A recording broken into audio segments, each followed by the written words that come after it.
ပိုင်း3ကအတိတ်ကိုပြန်သွားတဲ့အခန်းလေးနဲ့စတင်ထားပါတယ်။ဂါအန်တက်ရှိထင်ရှားရှိစဉ်တုန်းကစစ်တပ်ကနေခွင့်ရက်နဲ့ပြန်လာတဲ့ဟွာဂျင်နဲ့အတူပန်းချန်ထဲမှာလမ်းလျှောက်ထွက်ခဲ့ကြတာပါ။အဲ့ဒီမှာဂါအန်ကပန်းချန်နဲ့စစ်လိတ်တောက်နေတဲ့ចောင်းသားအချို့ကိုတွားရောက်တားဆီးခဲ့ပြီးဟွာဂျင်ကတော့သူမရဲ့ရဲရင်မှုကိုကြည့်ပြီးဂုဏ်ယူမဆုံးဖြစ်နေခဲ့ပါတယ်။ဒါပေမဲ့နောက်ပိုင်းမှာတော့ဂါအန်ကိုတက်ခဲ့တဲ့တရက်ခံဂျိုကာဦးချိုရဲ့တရားရုံးစီရင်ချက်ပွဲကိုပြောင်းလဲပြသသွားပါတယ်။တရက်ခံကသူ့ရဲ့နောက်ဆုံးထွက်ဆိုချက်မှာဂါအန်ကိုချစ်လွန်းလို့တက်ခဲ့တာပါလို့ပြောသွားခဲ့ပါတယ်။ဒါအပြင်သူကအသက်မပြည့်သေးတဲ့လူငယ်တစ်ယောက်ဖြစ်နေတာမို့တရားရုံးကသူ့ကိုထောင်ဒဏ်2နှစ်ကနေ4နှစ်အထိပဲအနည်းငယ်မျှသာပြစ်ဒဏ်ချမှတ်ခဲ့ပါတယ်။ဒီမတရားတဲ့စီရင်ချက်ကြောင့်ဟွာဂျင်တယောက်အကြီးအကျယ်စိတ်ထိခိုက်သွားပြီးတရားရုံးအပြင်ဘက်မှာအဲ့ဒီတရားခံကိုကားနဲ့တိုက်တက်ဖို့အထိကြိုးစားခဲ့ပါတယ်။ဒါကိုဂန်ကော့ကကားချင်းဝင်တိုက်ပြီးတားဆီးပေးခဲ့ကနောက်ပိုင်းမှာဟွာဂျင်ကိုတီးတန့်ခေါ်ယူစကားပြောခဲ့ပါတယ်။သူကဟွာဂျင်ကိုစိတ်ရှိရှိထားဖို့ဖြောင်းဖျပြီးမိမိအနေနဲ့နိုင်ငံရဲ့ပညာရေးဝန်ကြီးဖြစ်လာတဲ့အခါကျောင်းတွင်းပြဿနာတွေကိုနှိမ်နင်းမဲ့ပညာရေးကာကွယ်စောင့်ရှောက်ရေးအဖွဲ့ကိုတည်ထောင်ဖို့အစီအစဉ်ရှိကြောင်းလှုပ်ဝက်ဖွင့်ဟခဲ့ပါတယ်။ပြန်လည်ရောက်ရှိလာတဲ့ပြစ်စုံပံအချိန်မှာတော့ဟွာဂျင်ကဂန်ကော့ဂယွန်ဒေးတို့နဲ့တွေ့ဆုံခဲ့ပါတယ်။သူတို့3ယောက်ဟာကျောင်းသူတစ်ယောက်ကိုကာမအနိုင်ကျင့်မှုစူးစမ်းခဲ့တယ်ဆိုပြီးဆွဆွဲခံရကနောက်ဆုံးမှာကိုအဆုံးစီရင်သွားခဲ့တဲ့ဆိုယုံမိန်းကလေးအထက်တန်းကျောင်းကဆရာတယောက်ရဲ့အမှုအကြောင်းကိုဆွေးနွေးကြပါတယ်။ဟွာဂျင်ကအဲ့ဒီဆရာဟာဘာမှတေချာမစုံစမ်းရသေးပဲအင်တာနက်ပေါ်ကဗီဒီယိုတစ်ခုကြောင်းနဲ့တင်တရားခံဖြစ်သတ်မှတ်ခံလိုက်ရတာလို့ပြောပါတယ်။ဂယွန်ဒေးကလည်းဆွဆွဲသူကျောင်းသူဟာနီဟာအင်တာနက်ပေါ်မှာနောက်လိုက်6သိန်းကျော်ရှိတဲ့နာမည်ကြီးတစ်ယောက်ဖြစ်ကြောင်းရှင်းပြပါတယ်။အတိတ်ကိုပြန်ပြရရင်တော့ယာရီဟာအတန်းထဲမှာဖုန်းနဲ့ဓာတ်ရိုက်ထုတ်လွှင့်မှုလုပ်နေတုန်းစာတင်နေတဲ့ဆီယာမဂျန်ဆန်ကဖုန်းမသုံးဖို့လာထားခဲ့ပါတယ်။ဒါကိုစိတ်တူသွားတဲ့ယာရီကဆီယာမဂျန်ဆန်ကကျောင်းသူတယောက်ရဲ့စပင်မှာကတ်နေတဲ့ PK ကိုဖယ်ရှားပေးနေတဲ့ဗီဒီယိုကိုဆီယာမကကျောင်းသူကိုနှိပ်စက်နေတဲ့ပုံစံမျိုးဖြစ်အောင်တမင်တကာဖြစ်ညက်ကပ်လုပ်ပြီးအင်တာနက်ပေါ်တင်လိုက်ပါတယ်။ဒါနဲ့အတန်းပိုင်ဆရာဖြစ်တဲ့ကိုရောင်စုကယာရီကိုဗီဒီယိုပြန်ဖြုတ်ဖို့တွားရောက်ဖြောင်းဖျခဲ့ပါတယ်။ဒါကိုယာရီကမကျေနပ်ဘဲဆရာကိုရောင်စုကသူမကိုကာမအနိုင်ကျင့်မှုစူးစမ်းပါတယ်ဆိုပြီးနောက်ထပ်ဗီဒီယိုတစ်ခုထပ်တင်လိုက်ပါတော့တယ်။ဒီဆွဆွဲချက်ကအင်တာနက်ပေါ်မှာဟိုးလေးတကြော်ဖြစ်သွားခဲ့ပြီးဆရာကိုအလုပ်ကနေထွက်ခိုင်းခဲ့ပါတယ်။နောက်ပိုင်းမှာဆရာဟာစိတ်ဆင်းရဲမှုတွေကြောင့်ကိုအဆုံးစီရင်သွားခဲ့ပြီးသူ့ရဲ့ဇနီးတီလည်းအင်တာနက်ပေါ်ကဆဲဆိုလောင်ပြောင်မှုတွေကိုပြင်းပြင်းထန်ထန်ခံခဲ့ရပါတယ်။ဆီယာမဂျန်ဆန်ကယာရီကိုတွားရောက်ရင်ဆိုင်တဲ့အခါမှာလည်းယာရီကဆရာကိုရောင်စုကသူမကိုတကယ်ပဲစော်ကားခဲ့တာပါလို့အရှက်မရှိလိန်ညာပြောဆိုပြီးအဲ့ဒီစကားပြောခန်းကိုအင်တာနက်ပေါ်ဓာတ်ရိုက်ထုတ်လွှင့်ပြခဲ့ပြန်ပါတယ်။ဆီယာမဂျန်ဆန်ဟာလည်းယာရီရဲ့နောက်လိုက်တွေရဲ့ဝိုင်းဝန်းတိုက်ခိုက်မှုကိုခံရပြန်ပြီးကျောင်းအုပ်ကြီးကယာရီကိုဗီဒီယိုတွေဖြုတ်ပေးဖို့တောင်းဆိုကသူမရဲ့နာမည်ကြီးလမ်းကြောင်းအတွက်ကျောင်းဘက်ကပံ့ပိုးပေးမယ်လို့ကတိပေးခဲ့ပါတယ်။အလဲအနေနဲ့ယာရီကဆီယာမဂျန်ဆန်ကိုသူတို့အတန်းပိုင်ဆီယာမအဖြစ်ပြောင်းလဲပေးဖို့တောင်းဆိုခဲ့ပါတယ်။လက်ရှိအချိန်မှာဒါတော့ဟွာဂျင်ကဂန်ကော့ကိုသူ့ရဲ့အဖွဲ့ထဲသို့စစ်သားဟောင်းတစ်ယောက်ဖြစ်တဲ့အင်ဟန်ဘရင်ဆိုတဲ့အဖွဲ့ဝင်တစ်ယောက်ထပ်မံခေါ်ယူထားကြောင်းအသိပေးလိုက်ပါတယ်။ဂန်ကော့ကဟွာဂျင်ကိုဒီအမှုကိုတေချာစောင့်ကြည့်ဖို့ညွှန်ကြားပြီးဂယွန်ဒေးကတော့နည်းပညာပိုင်းဆိုင်ရာကူညီပေးရပါတယ်။ဆိုယုံမိန်းကလေးကျောင်းမှာတော့ဆီယာမဂျန်ဆန်ကဟန်ဘရင်ကိုဆရာတက်တင်ဆီယာမအသစ်အဖြစ်မိတ်ဆက်ပေးပါတယ်။ဟန်ဘရင်ကရောက်ချင်းမှတင်ယာရီနဲ့အတန်းထဲကကျောင်းသူတွေဆီယာမဂျန်ဆန်အပေါ်ရိုင်းဆိုင်ဆက်ဆံနေတာကိုသတိထားမိပြီးသူတို့ကိုပြင်းပြင်းထန်ထန်စူပူပါတော့တယ်။သူမကယာရီကိုဖုံးပေးဖို့အမိန့်ပေးပြီးညှင်းဆန်တဲ့အခါဖုံးကိုလူယူပြီးရိုက်ခွဲပစ်လိုက်ပါတယ်။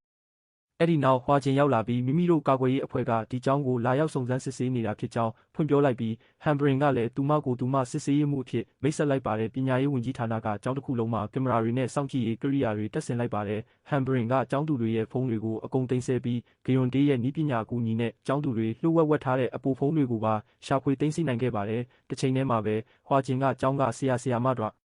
့ကို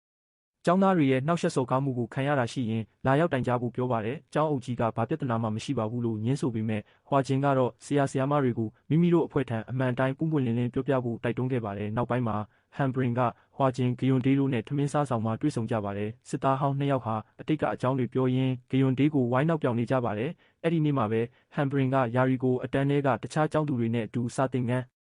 တန်ရှင်းရေးလုပ်ဖို့အတင်းအကျပ်ခိုင်းစေခဲ့ပါတယ်။ဒါကိုတခြားကျောင်းသူတစ်ယောက်ကဆီယာမဂျန်ဆန်နဲ့ဟန်ဘရင်တို့စကားပြောနေတာကိုခိုးရိုက်ထားခဲ့ပါတယ်။နောက်ရက်မှာတော့ဟန်ဘရင်ဟာယာရီနဲ့အတန်းထဲကကျောင်းသူတွေဟာဆီယာမဂျန်ဆန်ကွယ်ရာမှာအင်တာနက်ပေါ်ကနေဘယ်လိုမျိုးလှောင်ပြောင်စော်ကားနေလဲဆိုတဲ့သက်သေတွေကိုရှာဖွေတွေ့ရှိသွားပါတယ်။သူမကကျောင်းသူတွေကိုပြစ်ဒဏ်ပေးလိုက်တဲ့အခါမှာတော့အတန်းထဲကကျောင်းသူတွေဟာကွယ်လွန်သူဆရာကိုရောင်စုပေါ် ယာရီရဲ့ဆွဆွဲချက်တွေကိုတကယ်ပဲဟုတ်ရဲ့လားဆိုပြီးစတင်တန်တရားဝင်လာကြပါတယ်တစ်ဖက်မှာလည်းဆီယာမဂျန်ဆန်ဟာအင်တာနက်ပေါ်ကဝိုင်းဝန်းတိုက်ခိုက်မှုတွေကြောင့်စိတ်တန်ရာတွေကိုအလူးလဲခံစားနေရရှာပါတယ်သူမကအလုတ်ကနေထွက်စာတင်ဖို့ကြိုးစားပြီးသူမရဲ့တငယ်ချင်းတယောက်ထံမှကျူရှင်ဆီယာမအလုတ်ကူညီရှာပေးဖို့တောင်းဆိုပါတယ်ဒါပေမဲ့သူမရဲ့တငယ်ချင်းကသူမနဲ့ပတ်သက်ပြီးထွက်နေတဲ့ကောလာဟလတွေကိုအကြောင်းပြကအလုတ်ခံဖို့တွဲဝိုင်းညင်းဆိုလိုက်ပါတယ်မကြခင်မှာပဲယာရီနဲ့သူမရဲ့တငယ်ချင်းတွေဟာဆီယာမဂျန်ဆန်အပေါ်ရုပ်တရက်ကောင်းပြလာကြပါတယ်ဟမ်ဘရင်ကဆီယာမကိုဒါဟာကျောင်းသူတွေကလှည့်စားဖို့ကြိုးစားနေတာဖြစ်နိုင်ကြောင်းသတိပေးပေမဲ့ဆီယာမဂျန်ဆန်ကတော့ကာကွယ်ရေးအဖွဲ့ဝင်ရောက်နှိမ်နင်းပေးလို့ကလေးတွေနောက်တက်ရပြီးပြောင်းလဲလာတာလို့ပဲယုံကြည်ချင်နေခဲ့ပါတယ်ဟမ်ဘရင်ကတော့ဆက်ပြီးတန်တရားဝင်နေတော့မှာပဲတရက်ညနေခင်းမှာတော့ယာရီကဆီယာမဂျန်ဆန်ကိုမိမိတို့အကြားမှာဘာပြဿနာမှမရှိတော့ကြောင်းတက်တည်ပြဖို့အတွက်အင်တာနက်တိုက်ရိုက်ထုတ်လွှင့်မှုမှာအတူတူပါဝင်ပေးဖို့ဖိတ်ခေါ်ပါတယ်ပြီးတော့ဆီယာမကိုကာကွယ်ရေးအဖွဲ့ကကျောင်းသားတွေကိုအရန်နှိပ်စက်ပြီးစိတ်ဒုက္ခပေးနေပါတယ်ဆိုပြီးအင်တာနက်ရှိမှဝေဖန်ပြောကြားပေးဖို့တောင်းဆိုပါတော့တယ်ဒီလိုအတင်းအကျပ်တောင်းဆိုမှုတွေကြောင့်ဆီယာမဂျန်ဆန်ဟာကျောင်းမှာတင်စိုးရိမ်တော့ကလွန်ကဲတဲ့ယောဂထဖောက်လာပါတယ်ဟွာဂျင်ကသူမအနာကိုရောက်လာပြီးစိတ်အေးထားဖို့ချုံ့မော့ပေးက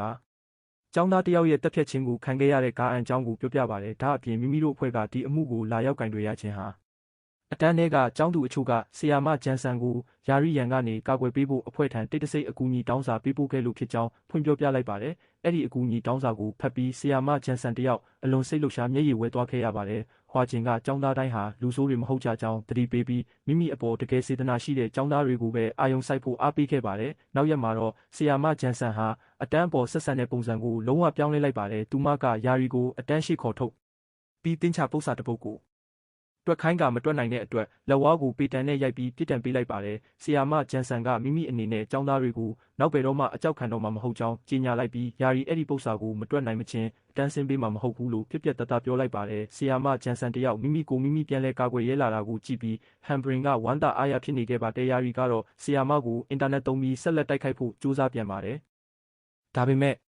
ဂယွန်ဒေးကယာရီရဲ့အင်တာနက်အကောင့်ကိုလှမ်းဖျက်ပစ်လိုက်ပြီးသူမဟာဆရာကိုရောင်စုကိုမတရားဆွဆွဲဖို့အတွက်ဗီဒီယိုတွေကိုဘယ်လိုမျိုးတမင်ဖန်တီးခဲ့လဲဆိုတဲ့တက်သေးဗီဒီယိုအစ်စ်ကိုအင်တာနက်ပေါ်ဖွင့်ချလိုက်ပါတော့တယ်ဒီတက်သေးတွေကြောင့်သူမဟာလိမ်ညာနေတာဖြစ်ကြောင်းတစ်ကမ္ဘာလုံးသိသွားခဲ့ပါပြီအဆက်တကွဲဖြစ်သွားတဲ့ယာရီဟာဆီယာမဂျန်ဆန်ရဲ့တိုက်ခန်းစီရောက်လာပြီးဆီယာမကိုတက်ပြီးကိုလည်းတက်သေးမယ်ဆိုပြီးဓာတ်တစ်ချက်နဲ့ချင်းချောက်ပါတော့တယ်သူမကပြဿနာအလုံးဟာဆီယာမကြောင့်ဖြစ်ရတာလို့အဖြစ်ပုံချပြ